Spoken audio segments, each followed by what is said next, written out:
Well, hello friends. You know, just when I think I'm gonna be done outside or in the garden, I remember something that I haven't done. And today's task that we're gonna do is we're gonna actually walk out to, Kip is going with us, we're gonna walk out to the vegetable gardens and I'm gonna harvest my carrots. Because guess what, I haven't yet. So oftentimes I will leave carrots until after a first freeze or two because they can actually sweeten as they get some frost on them. It's a protective mechanism that helps them stay ready to pick, but then they actually get sweeter with that protection they give themselves. So we're gonna harvest those, and I thought let's pot up the Amaryllis because, you know, you always like to think 6 weeks maybe Amaryllis will bloom. It's usually closer to that 8 to 10 week mark, which I'm already past. So if there's any hope for Amaryllis blooms at Christmas, we're getting late. But that doesn't mean we can't enjoy them in January and February. So anytime you do get them planted, and there's just a few things I think make a difference. So it's a beautiful fall day. We're having abnormally warm weather. It's gorgeous. So it's a great day to harvest some carrots. Let's go start with that. For those that don't know, my vegetable garden is down beyond. So I kind of have more of a formal area in my backyard and I have it all packed up. The furniture's put away, the citrus trees are put away, the fig trees are put away, the rosemary, but the garden still has a little bit of life in it. So let's go down here. The carrots got a little bit out of hand this year, just because I didn't really get to them. You can see the Swiss chard got hit really hard with frost.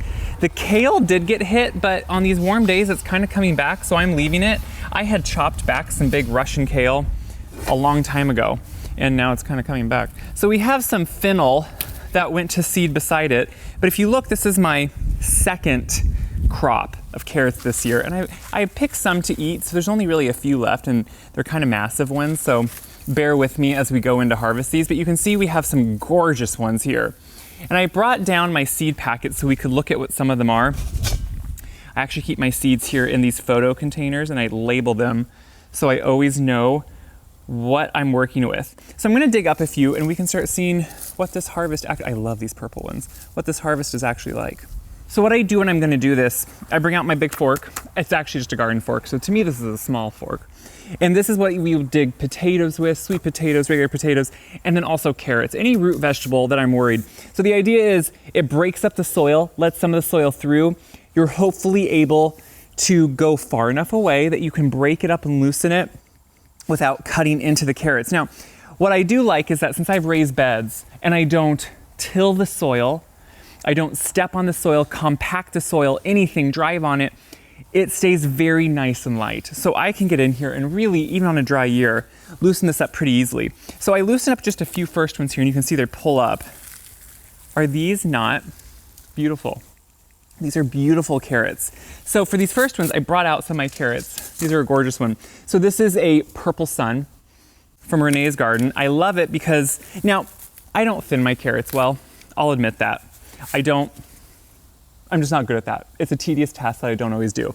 So I'll get some really nice big carrots, and then I'll get sometimes some puny ones, or some that are a little smaller. That's okay, they're still carrots. And so I will usually separate them once I clean them to store, and then use them in different ways. But a lot of these, even without too much work for my garden fork, pull up pretty easily. Now, you're probably gonna say, well, what do you do with all these carrots? I clean them up, we'll kind of go over that. I clean them up, and then I separate them. So the ones that are larger, I'm gonna use in soups or stews, or I do chop them up to eat, but they're great ones to use for when you want a larger dice of carrot. And then these I will wash up and put in bags and put them in my refrigerator. I have one refrigerator in my garage that I keep. To me, that's for garden produce, anything extra. And I have had carrots all the way from now until March the following year that I'm still using. Carrots can store really well in a fridge. Now, traditionally, a farm would have had a root cellar or something like that, a cave. We never had one, so we always just use an extra fridge like that because it works really well. So I love this one. I also am loving this year, this variety I planted. Now, they got a little bit bigger probably than they're supposed to, but I'm pretty sure that it's botanical interest. I think it's this red cord. I'm loving these. They have it, the red core means that if you cut them open, I'll try to do that later. And you can see a little bit of blush red on top too. The center has a more reddish core in it. These have been really nice because they're a little shorter variety as you can see, but oh, they had such good flavor. I pulled one out of the garden just the other week on stories if you were following. And I just ate it right there because it was so good. So every so often during the year, I'll kind of use these throughout the growing season. And then the ones that are left like this are the ones I'm coming out and harvesting now. And you can see back here, I'm pulling some out that I did not loosen up at all with the fork. Instead, I think this is probably yellow Amarillo, which I usually grow every year because it does really well. And you can see, yes, they're a little fatter because I've left them in quite a while. That doesn't matter, they're still good. I have yet, now, if they go to seed, which I have one over here that at some point went to seed, and that's when it gets seed heads on it that flower, those are usually woody. I do not have a problem with my big thick ones getting woody otherwise. So when they go to seed, they send up this flower stalk. That's how they create their seeds to give you more seeds later on. Those are usually woody when they have that flower stalk that's coming up and has dried. So those usually aren't good anymore, but any of the ones, even if they're big, don't let that scare you. So I pulled up here one of the flower stalk ones so you could see it. You can see how big that flower stalk gets. Now I could save all these seeds, but look, it's a gnarly thing. If I break it, you can just tell it's very woody in the center. You wouldn't want to eat this one. So something like this will be discarded, but there's only a couple, 2 or 3 of those there. So I'm going to dig out a few more and then we can show how I store them, what I do to them.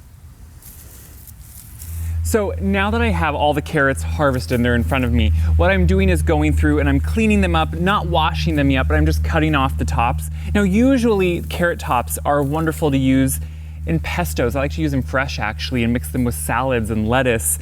They're delicious and they have a lot of flavor.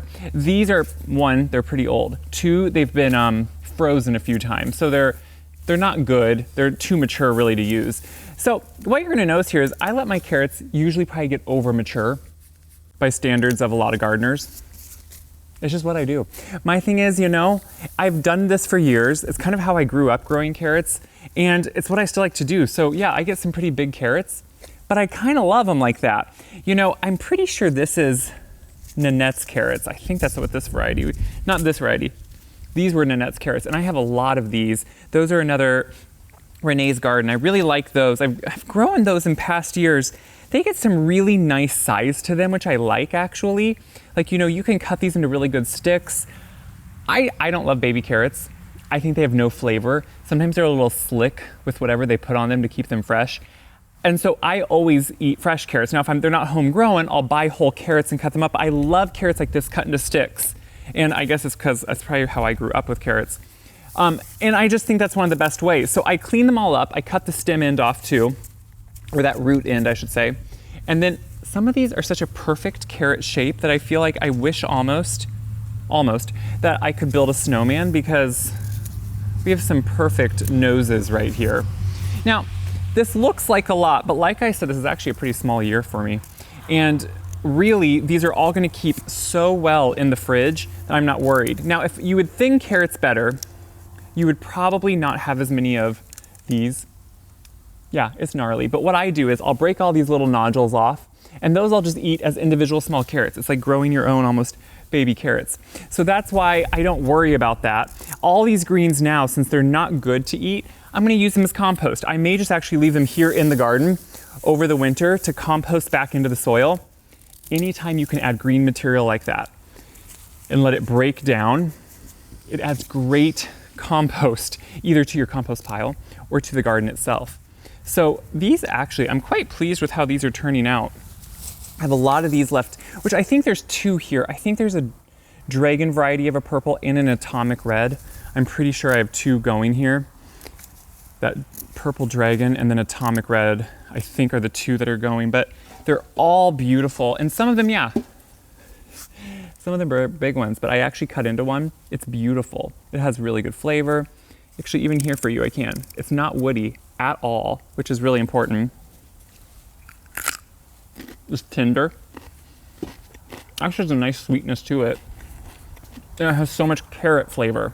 What I always try to impress, anytime I'm growing something, the flavor you're gonna get at home and a homegrown vegetable will blow your mind compared to just traditional supermarket varieties. And while we can't have always fresh homegrown, we can't. I think it's important to do it once in a while so you know what it should taste like. Then you really know the quality in the food, because maybe you can start picking things that are more locally grown, go to farmers markets more often, different things like that, because the flavor and the nutrients we put into our soil ends up in what we eat. So often things that you can buy in the grocery store are mass produced so much that they don't have all this flavor because they're depleting the soil, not adding the good stuff back to it, like the compost. So when you try little bits like this at home, you'll start learning some of that. And it might kind of start changing your mind on certain things you like and dislike because you get so much more flavor. So I'm gonna finish cleaning these up. We'll take them up. I'm gonna have to get another container, I think, because there's so many. That's a good problem to have.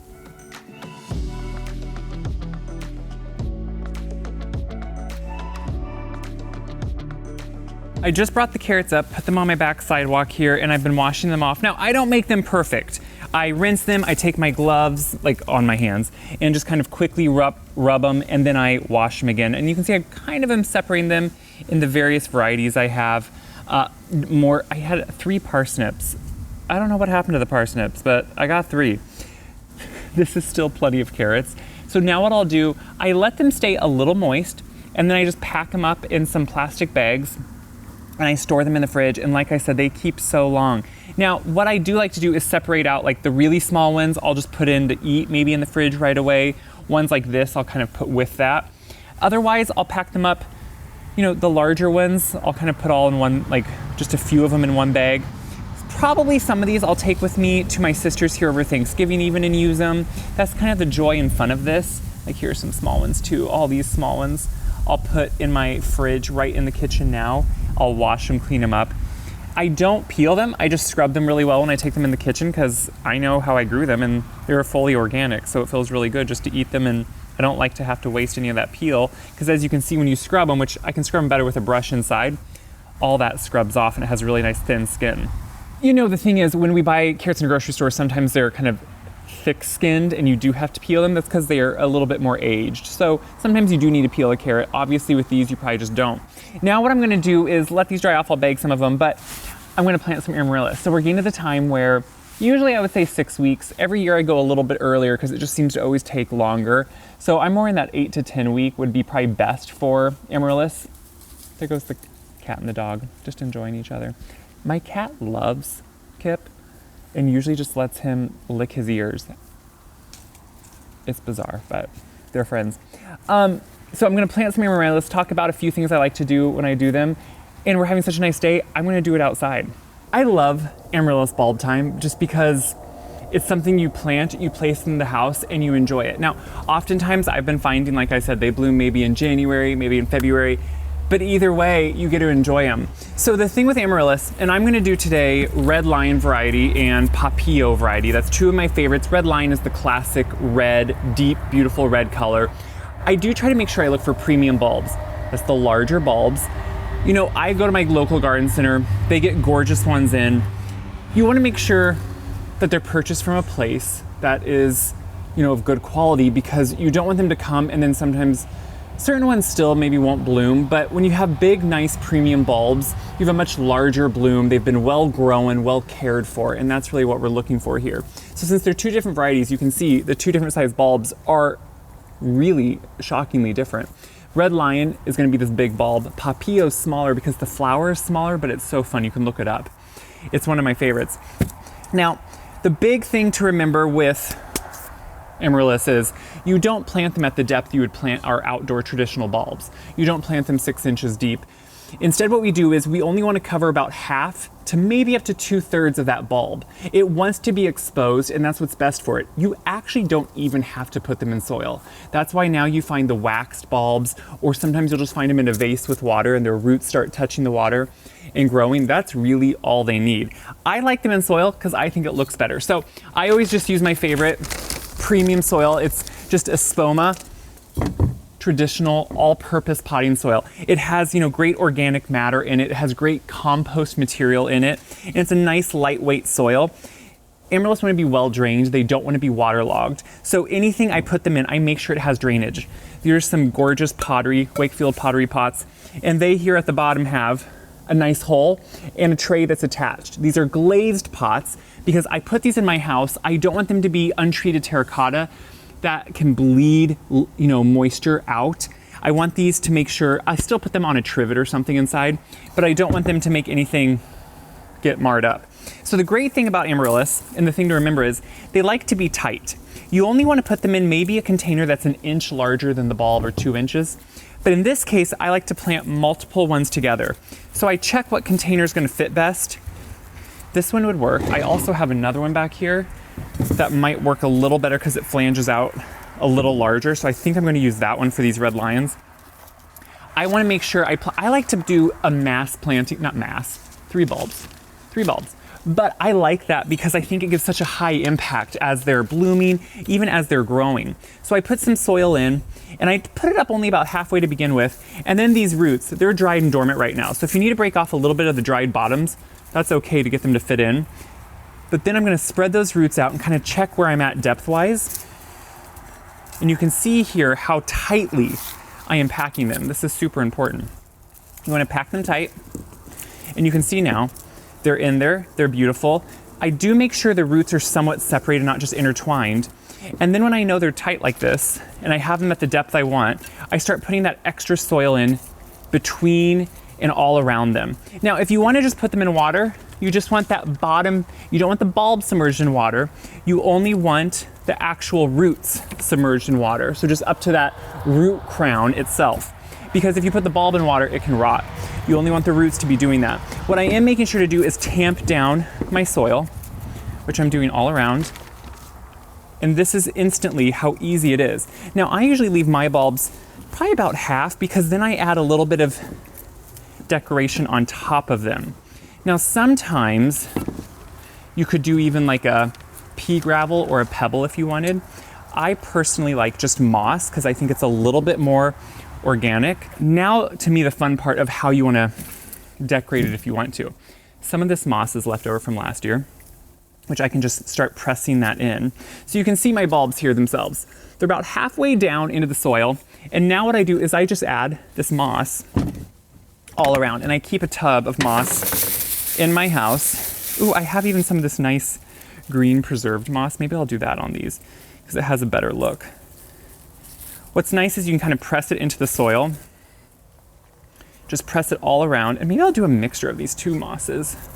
So it kind of feels, some years what I do is I'll even embellish these further. I'll add maybe some preserved or faux mushroom picks into these containers. I'll do different things that just kind of dress it up a little bit. Some people like to add berries, faux, or acorns that are dried, or things like that too, because this is, we're doing this for Christmas. So if you want to either give it as a gift, or if you want it in your house to feel a little bit more like a decor that was meant to be, you can add any of those things. Now, you can see how quickly this comes together. Obviously, your moss you can change up for something you want. You could do even a Spanish moss, just kind of a dried moss like that. It really depends on what and where you're going to put it and what colors you like. I like that I can press this moss really in and around, and then it really just kind of fills in all the gaps.